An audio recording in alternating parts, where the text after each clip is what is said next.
But where I see it going on is, I see people like me coming up in tons and 20s to help people like him deliver and enable people like him to control everything. Right now, he has no control. He only has control on what he is delivering in terms of his inventory. But if you look at the sharing economy's golden principle is transactions, is how you are actually communicating with people, be it a carousel, be it an Airbnb. I booked an Airbnb and I want to talk to the house owner before I move in. We've got shared storage space. I want to talk to the guy whom I'm going to pay some money. So people like me are going to increase in being able to, we see the way it's happening, and then people like me, in my vision, would make Mike and your business is more empowering and more self-sustainable rather than, and more controlling. You know, I would like to give an example subsequently, not now, on how I think this is going to be possible and how I think people like me would be able to add value to people like Mike. Probably pretty obvious thing to say, but I think there are going to be some super successful businesses. There's going to be a lot of failures. I think what's happening is people are cycling through what can we share? Power tools, scooters, bikes, and I think some things are proving a bit difficult to share. Like the bicycles, for example, there's a lot of money went into bike sharing. But when you have like government regulation comes in or people throwing their bikes into the longkang or whatever, kind of a problematic business model. But I think Airbnb, from what I can understand, is profitable because what they've been really focused on is using other people's inventory, and all they do is the technology, branding, marketing. So when you're making money from other people's infrastructure, you just make sure your margin is there, and then you can become profitable as long as you don't overspend on marketing. Whereas a model like Spotify, the music business, is quite difficult because they've got to pay. The more business they have, the more they're paying to the record companies. So they have to do different things to actually become profitable. So I think over the next 5 years, some business models are just going to prove themselves, and a lot are going to kind of get tried and going to get dumped. People are going to lose their money, but then eventually the winning models will come through. Yeah. So it's about convenience, isn't it, as well? Minimizing the friction in a lot of the processes that you're creating. So you're using technology as a great enabler for that, reaching out to more people and giving people a chance to enjoy aspects of other things which they would otherwise have had to pay a lot more for.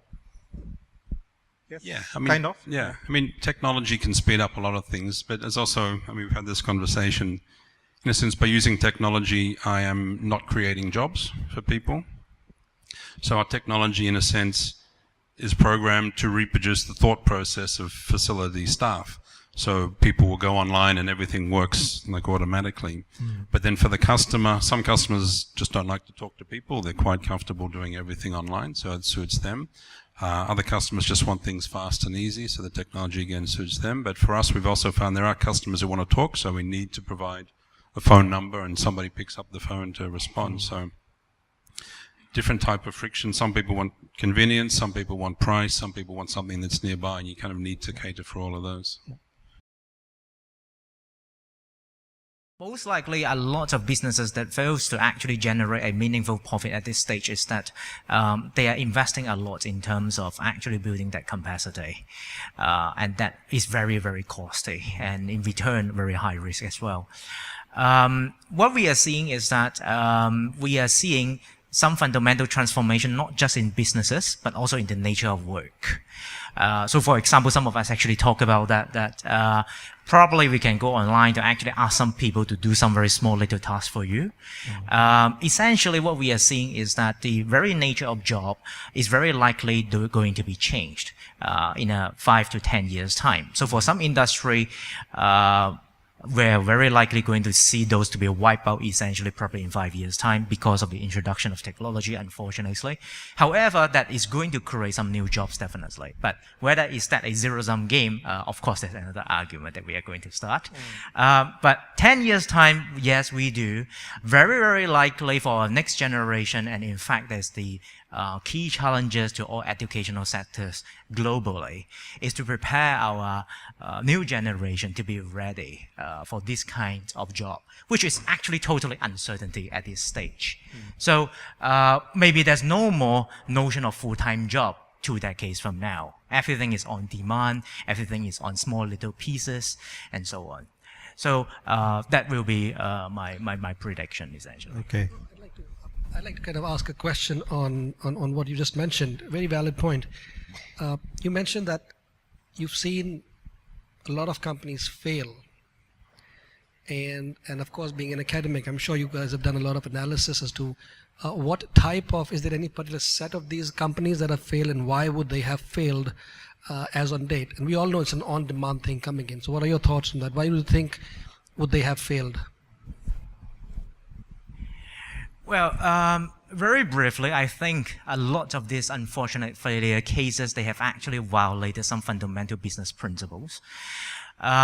For example, a lot of them do not have a very clear or attractive value proposition.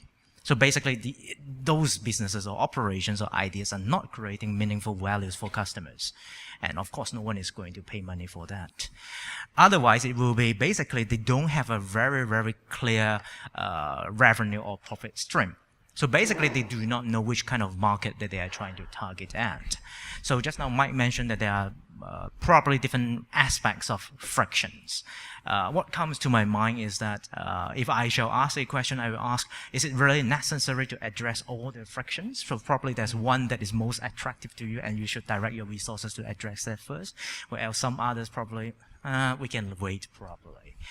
So that's another very common reason for failure. Then finally, it will be actually the illusion that if you shall be doing anything that has to do with sharing economy is going to be successful, which essentially, we are essentially repeating history. If you look at 2 decades ago, close to 2 decades, when you look at the .com industry, anything .com is going to be good.